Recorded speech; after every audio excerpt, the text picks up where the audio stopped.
Hey Justin, okay, here's the video of the final two issues I was talking about. Now, this isn't part of the same storyline with Flora. As you can see, that's issue 471 to 473 of Action Comics, and they were published in 1977. These were published in 1983, if I'm not mistaken, and they are issues 548 and 549. Now, let me make sure with my date here. I'm pretty sure I'm right, though. Yes, 1983. Okay. So, this storyline, one thing I should mention, I know I talked about how pre-crisis there were different kinds of kryptonite. You know, green is the most popular, the most common one, that's the one that can kill Superman. Red affects him in different ways. They would alter his mind or make him into a monster or whatever else. Each piece can affect him a certain way, and once he's affected by that piece can't affect him again. Gold kryptonite takes away his powers. White kryptonite destroys plant life. There's a bunch of different kinds, but the rarest kind is jewel kryptonite, and that one does you can lets a Kryptonian be telepathic. Okay. There's a reason why I'm mentioning that. That's how the villains escape the Phantom Zone this time. But it starts off with an alien race, and we don't know anything about this race at first, and especially in the first issue, we don't know. And I like the way this story is one of my favorites, because you don't know. It's a real mystery as to what's going to happen. So I won't give it away right away. So it starts, and this one does not have an inside cover. I think they probably got rid of that around the 70s. So it starts off, this alien race, they're exploring, and these aliens are exploring, they land on Argo City. You remember how I told you that Argo City, that was a city that was domed and was blown away. When Krypton exploded, it was blown away intact, but the land became kryptonite, just like all of the Krypton.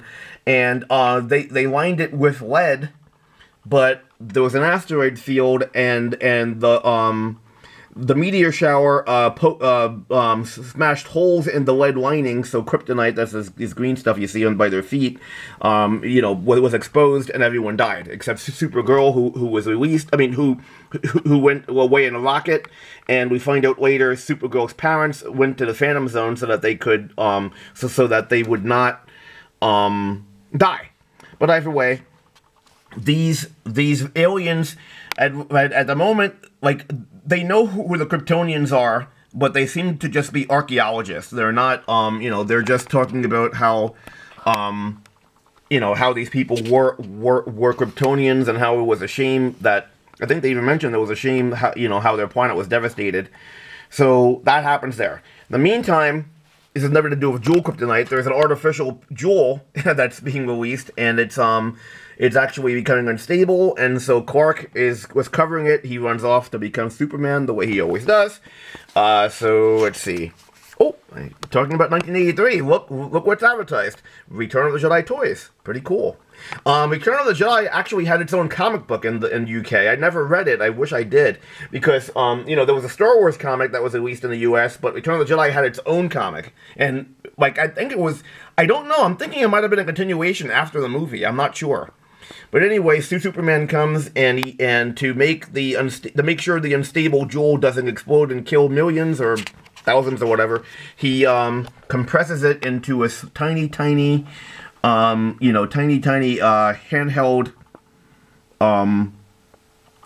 jewel, and then it explodes in and he goes over in space. So it explodes, but it's no one's harmed. Now, this has nothing to do with the jewel seen here. This kind of threw me as a kid, because I thought that jewel is the one that the villains find, and I was like, how did that make sense? I guess they were just showing how harmful jewels can be. But anyway, way off in space, there's another jewel. This is jewel kryptonite that's floating, and the Phantom Zone villains are, they finally found it. They were looking to the vastness of space, and they found the jewel kryptonite. And they mentioned some of them. I told you there were some villains who were, I guess you could say they're more, there's some generic Phantom Zone villains, and then there are some actual characters. Of course, we know General Zod, whose first name is Drew, General Drew Zod, and that's his uniform. That's the military uniform of Krypton, so he still had it on when he was put in the Phantom Zone. For Handul, I told you who that was. That's the trilogy we just talked about. Jax that scientist that I said is kind of pudgy and weak. When I say weak, again, that's comparatively. It's like, you know, if you make if there's a bunch of super people, you know, like let's say a Kryptonian comes who's in his 60s and is asthmatic or whatever, you know, he would be weaker than a 30-year-old man who's a Kryptonian, but he'd still be super, so he'd be stronger than any human. Professor Vartox, that's another Phantom Zone villain. He was in the trilogy. I didn't really mention him. He's got his own story too, which is kind of long, and I don't want to get into it now because this video would be too long. But still, they find the jewel kryptonite, and oh, actually, there's a little backstory, and Jax are trying to make a jewel, and that's part of what became the kryptonite. But still, wait, I'm wrong. No, I'm wrong. That's right. The jewel mountains of Krypton become the kryptonite. Jax actually goes back in time during one time when he escaped the Phantom Zone to make more jewel kryptonite, and because again, jewel kryptonite's so rare that he actually had to make some by going back in time and using it because the jewel kryptonite can make any Kryptonian telepathic, especially the Phantom Zone Kryptonians. That's why again, in this flashback, they're causing chaos even though they don't escape the Phantom Zone. But with this piece, they actually know that they can escape. And one thing too that's interesting is that they said that there is a Flora wants to escape and kill Superman, like, you know, like any villain would, but the General Zod corrects her and says, remember, we have a sworn enemy even more dangerous than Superman, or more hated than Superman, I think he says, and they have to remember that that's their main enemy. So we'll find out who that is. But anyway, they're using their telepathic powers to concentrate and try to get out of the Phantom Zone with the jewel kryptonite. And do they? We'll find out in a moment. But in the meantime, there is a mugging going on Earth, and the muggers are captured by Superman. And you know, he gives them a good scare, like he usually does when people are really mean and hurtful. So he drops them. Of course, he doesn't let them fall, but he drops them, gives them a shaking, so that their ill-gotten gains go out. But of course, too, he's flying and leaving them like that, so it's giving them a good scare. He helps the gentleman and tells them that he's not going to be, he's not harmed. You know, his X-ray vision shows he doesn't have a punctured, whatever. So anyway, that happens. Perry White, Jimmy Olsen, Lois Lane, Clark Kent, they're all talking here, but, so let's see, what happened here? I don't remember exactly what happens here. I haven't read this in a while, but either way, I know that again, those aliens, they're looking at the footage of what happened with Argo City. You remember how I told you that that meteor shower is what was the meteors themselves. They were hitting like when they hit the ground, they would puncture holes in the lead linings, exposing the kryptonite. And so Jor-El's brother, which is Superman's uncle and aunt, put Supergirl in a rocket and have her go to Earth so that she won't die from the kryptonite. And of course, they already have her in uniform, in a special super uniform. I guess she wore that as fancy dress all the time. No, I'm kidding. No, they wanted her to join Superman, so of course they gave her a similar uniform. Anyway, so they're looking at this and they're like, oh, there are some living Kryptonians. You know, let's go to Earth. Now, again, we don't know why they're doing this yet, but in the meantime, four flashes go in front of a pilot of a passenger plane on Earth, and it turns out that those 4 flashes are 4 supervillains that are released. General Zod, Flora Handul, and then 2 generic supervillains that we've never met before.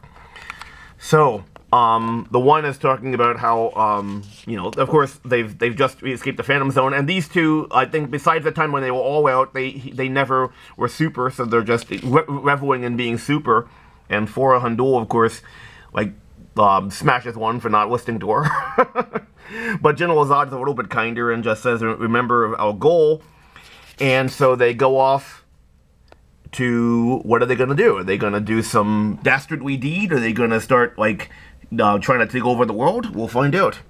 In the meantime, Quark's assigned to go see, to go into the inner city and interview this, like, not this youth group. They're not vigilantes. They're just, but they do help to, like, to fight crime, this youth group. So he goes there. So in the meantime, of course, he gets someone tries to mug him. But here the youth group, the people in the berets, they're talking about how they're fighting crime. They're going to be interviewed. In the meantime, there's a new person at. Well, I told you that Lois takes karate now. There's a new person at her defense class, a woman who's teaching self-defense. Who is she? We'll find out. Well, oh, that's right. I think she recognizes.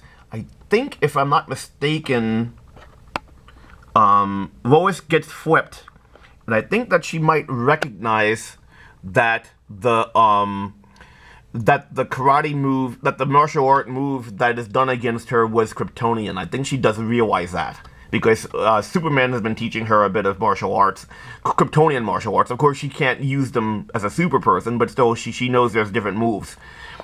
Also, meantime, Clark is interviewing the this youth group who have rocket backpacks and uniforms, and it seems kind of interesting because this is it's a comic book, but it's still supposed to be contemporary, 1983. So he's wondering how that can be. He even X-ray visions one of the rocket packs and finds that there's Kryptonian science involved, and that seems kind of odd. So that's to be continued.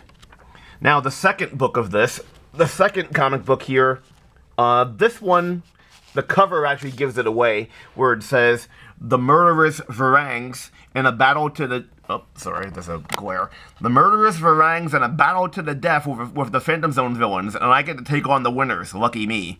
Well, the Varangs are those aliens, and since Superman's calling them murderous, they apparently are not good people. And of course, we know the Phantom Zone villains aren't. So Superman is playing chess with his little pieces. No, that's what it looks like, but it's not. But still, apparently the Varangs, those aliens, are not good. Is that true? Is that not? We'll find out. So, meantime, in the Phantom Zone, the Phantom Zone villains who are still in the Phantom Zone are recapping what's going on. I didn't notice this. There's a strange woman here who's a Phantom Zone villainess. That's not the woman that I told you that I know of that's married to another Phantom Zone villain, and the two of them work together. Again, there's just a generic Phantom Zone villain, so I don't think she ever had her own story. If she did, I don't know it. But the only female Phantom Zone villains I know of are that woman, I can't think of her name, who's married, and then, of course, Flora Handul.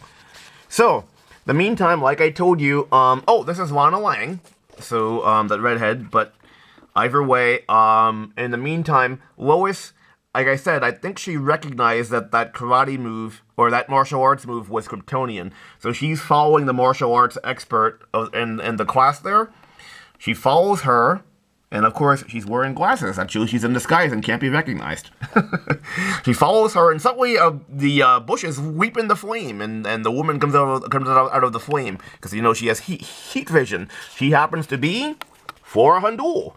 But she does, I think she does kidnap Lois, but she says that she won't hurt her, and she doesn't. But anyway, the fire is out, and of course they're gone.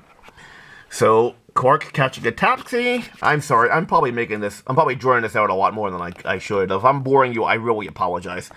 But anyway, he turns into Superman. And oh, here's something.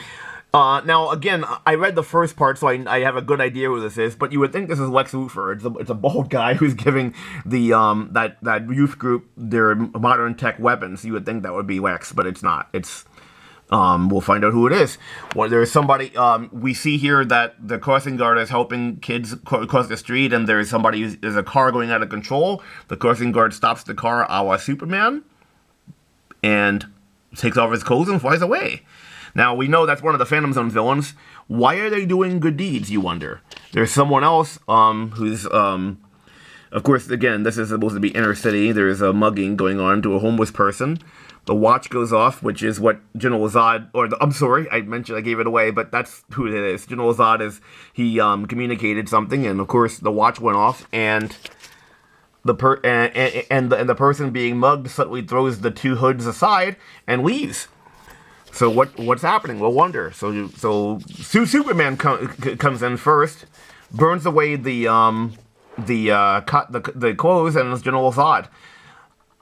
So General Zod, those two generic villains come. He uses General Zod as a bowling pin and knocks those two out, and then there's Flora. But Flora says, if you don't stop, I have Lois, and she lets him go. But the two villains stop Superman from catching her, but General Zod catches her, and then explains that there is a common foe that they need to fight. Even, and so Superman is not their target, and he's like, well, who is it? Of course, Superman doesn't believe them. But anyway, Superman is suddenly beamed up by a spaceship, and the Phantom Zone villains leave and say that they miscalculated, and the Varangs are here. So what happens? Superman has been teleported to the Varang ship. And the Varangs, those aliens, they are evil. They actually had enslaved Krypton way back in the day. And when the Kryptonians rebelled, and they drove them away from their planet, they swore they would always get revenge. You would think that they would just let it go, especially since Kryptonians are super now, but they decide not to. So the supervillains attack the Varang ship. It seems like, they're invulnerable to the weapons and they're going to win, but the Varangs actually have special weapons, and they use that to lure them in, and the two generic supervillains who we don't know get killed. So whatever beams they have can kill a Kryptonian. So that, of course, gives pause to Flora and General Zod. And Superman, of course, too, is he's outraged that murder was done. But of course, too, I meant to mention that he's captured in these beams on the ship, and so he can't move either. What he does do, that's right. Flora and General Zod, they decide to use their jewel kryptonite and make it into a bomb where it'll destroy all matter, including Superman, which they actually, of course, they're not crying that Superman will die, but they're not doing it to kill Superman. They really want to kill the Varangs. So, they're going to do that. And in the meantime, Superman is, even though he can't move, he's using kinetic energy that he has to spin the ship. So that actually makes their beams weakened enough that he can break through them. So if I remember correctly, let's see, how does that work? So he leaves. He's able to escape. I think he knocks them out. And if I remember correctly, oh right, yes. So Flora and General Zod use the that jewel kryptonite to make the explosion, and so that they don't die, they go in the Phantom Zone right when it explodes, and so they think that they killed the Varangs as well as Superman, but it turns out, of course, Superman didn't die. He actually went into the Phantom Zone too, and he was able to take out a chunk of the jewel. So they're gloating, thinking, well, at least you'll be captured here too, and you can't escape. But he did have a piece of jewel kryptonite, so that and he uses that to escape. Just in time, so Flora and General Zod can't touch him because he's back as a three-dimensional form, and there are still Phantom Zone forms. And he crushes the jewel kryptonite so that they can't escape. And that's how it ends. Sorry about that, that was pretty long-winded. But I hope you enjoyed this little overview. I know why you don't want me to go over every single issue, because I would be giving you a video a day and they'd all be half an hour long, and I probably wouldn't bother doing that myself. But I hope you enjoyed that, seriously. Thank you very much for letting me go over some of my old childhood comics, and take care. Bye-bye.